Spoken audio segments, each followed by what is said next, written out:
اعوذ باللہ من الشیطان الرجیم بسم اللہ الرحمن الرحیم لقد کان لکم فی رسول اللہ اسوۃ حسنہ۔ یقیناً تمہارے لیے رسول اکرم صلی اللہ تعالی وسلم کی زندگی میں بہترین نمونہ ہے۔ حضرت صلی اللہ تعالی علیہ وسلم نے مزاح میں بھی کبھی جھوٹ نہیں بولا۔ جب رسول پاک صلی اللہ تعالی وسلم مزاح فرماتے تھے تو بھی حقیقت ہی ہوا کرتی تھی۔ رسول اکرم صلی اللہ تعالی وسلم نے ایسے شخص کو جنت کے بیچوں بیچ میں گھر دلوانے کی خوشخبری سنائی ہے جو مزاح میں بھی جھوٹ نہ بولتا ہو۔ پیارے پیغمبر صلی اللہ تعالی علیہ وسلم کو جھوٹ سے بہت ہی زیادہ نفرت تھی۔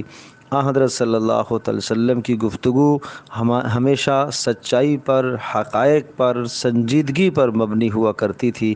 کبھی کبھی خوش طبعی کے لیے اگر حضرت صلی اللہ علیہ وسلم کوئی مزاحیہ جملہ ارشاد فرماتے تو وہ بھی 100% حقیقت پر مبنی ہوتا، اس میں بھی جھوٹ کا شائبہ تک نہ ہوتا۔ آج ہماری زبانوں میں، ہمارے کلاموں میں جھوٹ بہت زیادہ مروج ہے۔ جھوٹ ہم بولتے ہیں اگلے کے ساتھ دل لگی کرنے کے لیے یا دوسرے کی دل آزاری کے لیے، کبھی کبھی جھوٹ کا کلمہ بول دیا جاتا ہے، بعد میں ہم اظہار کرتے ہیں میں تو ویسے ہی کہہ رہا تھا، میں تو جھوٹ بول رہا تھا۔ حالانکہ یہ سخت بری بات ہے کہ اپنے کلام کے اندر جھوٹ کو جگہ دی جائے۔ حضرت صلی اللہ تعالی علیہ وسلم کو بہت زیادہ جھوٹ سے نفرت تھی، اور جھوٹ سے وہ فرشتے انسان سے بہت دور چلے جاتے ہیں جو اللہ تبارک تعالیٰ کی طرف سے رحمت و حفاظت کے لیے مقرر ہیں۔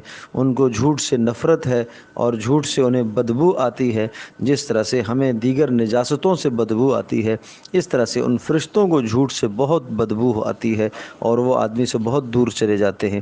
اس لیے ہمیں اپنی زندگی میں ہمیشہ سچ اور صاف گفتگو کرنی چاہیے، جھوٹ سے اپنے آپ کو بچانا چاہیے۔ اللہ پاک عمل کرنا آسان فرمائے۔